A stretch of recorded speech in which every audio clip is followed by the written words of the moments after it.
Depuis toujours, la santé est censée être l'un des piliers les plus sacrés de nos sociétés. Guérir les malades, soulager la douleur, prolonger la vie.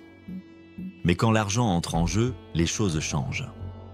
Et dans le monde moderne, un acteur occupe une place colossale dans ce domaine, ce qu'on appelle Big Pharma, c'est-à-dire les grandes multinationales pharmaceutiques. Ces entreprises qui détiennent des milliards, qui pèsent sur les décisions politiques et qui influencent parfois, plus qu'on ne le croit, la manière dont la médecine évolue.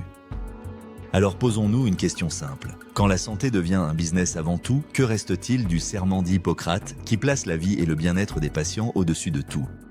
Salut à toi. Juste avant de plonger dans cette enquête qui risque de t'ouvrir les yeux sur un sujet sensible, prends 2 secondes pour t'abonner.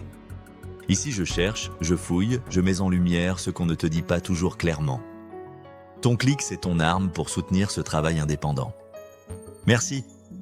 Big Pharma, ce n'est pas une invention de complotiste. C'est un terme utilisé pour désigner un secteur entier, celui des géants pharmaceutiques. Leur poids économique est gigantesque. On estime que le marché mondial du médicament dépasse 1000 milliards de dollars chaque année.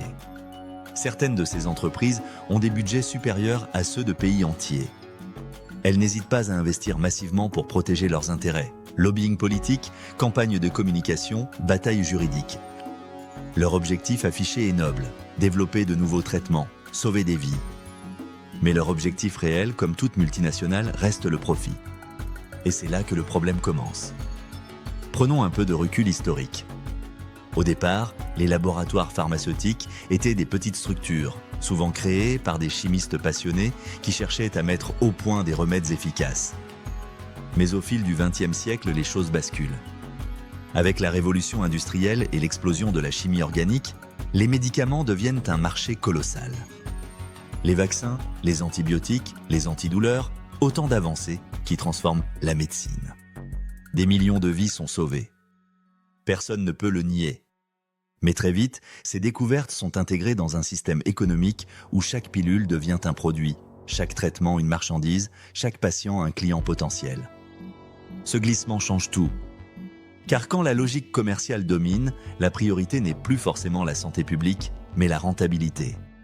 Développer un médicament efficace mais qui guérit définitivement une maladie? Intéressant, mais beaucoup moins rentable qu'un traitement chronique à vie, qui oblige le patient à consommer le produit pendant des années. C'est ici que le débat prend une tournure explosive. Au cours des dernières décennies, plusieurs scandales ont mis en lumière cette dérive. Prenons celui des opioïdes aux États-Unis. Dans les années 90, certaines entreprises lancent des antidouleurs puissants à base d'opiacés de synthèse. Ces produits sont présentés comme sûrs, avec un risque d'addiction minimal. La réalité, on la connaît aujourd'hui. Des millions d'Américains sont devenus dépendants, des centaines de milliers sont morts d'overdose. Les enquêtes judiciaires ont montré que les risques avaient été minimisés, que des médecins avaient été incités à prescrire massivement, que la douleur avait été transformée en marché gigantesque. Ce scandale est l'un des plus graves de l'histoire de la santé moderne et il illustre parfaitement ce qui arrive quand le profit passe avant la prudence. Un autre exemple, en Europe cette fois, l'affaire du Mediator en France. Ce médicament, présenté comme un antidiabétique, a été prescrit pendant plus de 30 ans.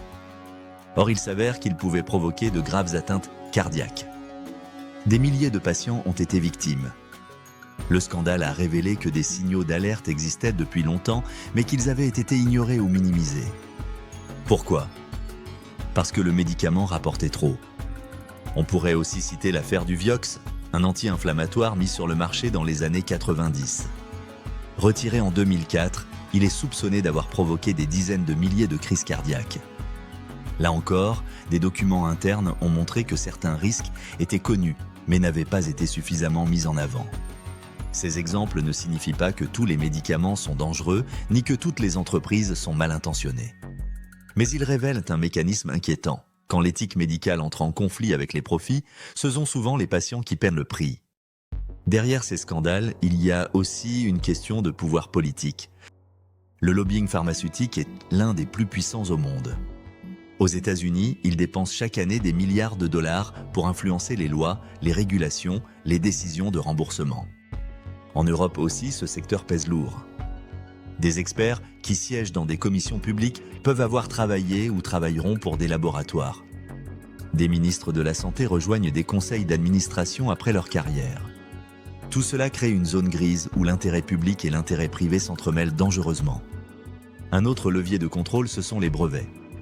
Lorsqu'un laboratoire découvre une molécule, il obtient un brevet qui lui donne un monopole de vente pendant environ 20 ans. Cela se comprend, il faut amortir les coûts de recherche. Mais ce système conduit parfois à des abus. Certains traitements vitaux, comme les antirétroviraux contre le VIH, ont longtemps été vendus à des prix exorbitants, inaccessibles pour les pays pauvres. Ce n'est que sous la pression internationale que des génériques ont été autorisés. Pendant ce temps, des millions de vies étaient en jeu. Ce contrôle par les brevets pousse aussi à une stratégie connue, l'evergreening. Il s'agit de modifier légèrement une molécule existante pour déposer un nouveau brevet et prolonger artificiellement le monopole. Résultat, les prix restent élevés, les génériques sont retardés et les patients continuent de payer. Et puis il y a la recherche scientifique elle-même. Dans un monde idéal, les essais cliniques seraient transparents, toutes les données publiées, qu'elles soient positives ou négatives. Mais dans la réalité, beaucoup d'études financées par les laboratoires mettent en avant les résultats favorables et passent sous silence les effets indésirables.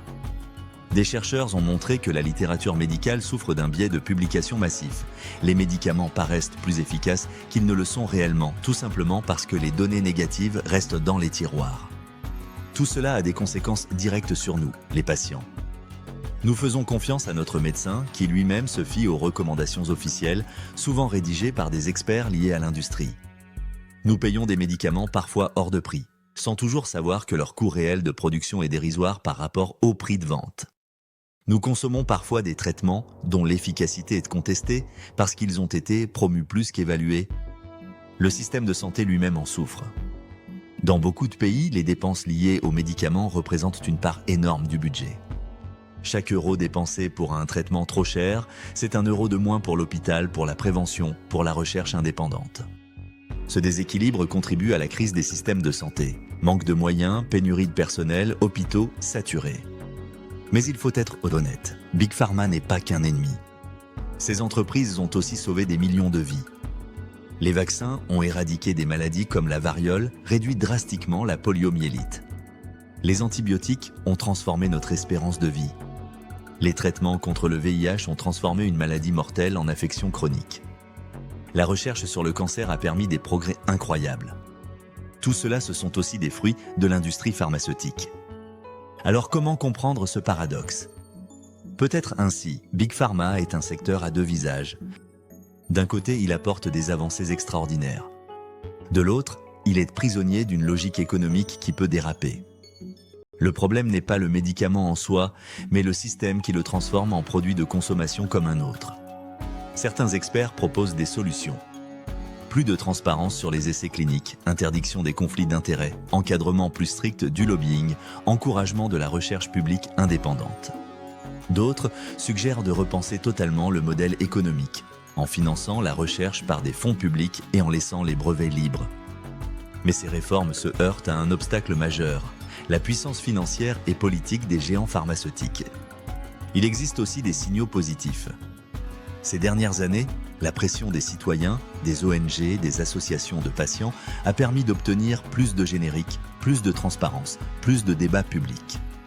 Les procès liés aux opioïdes ont conduit à des amendes records, qui montrent que la justice peut parfois rattraper ces abus. Des chercheurs indépendants utilisent aujourd'hui des bases de données ouvertes pour vérifier les résultats cliniques. Mais la route est encore longue. Alors, que retenir de tout cela? Que la santé est trop précieuse pour être laissée uniquement aux mains du marché. Que nous devons rester vigilants, poser des questions, exiger des comptes.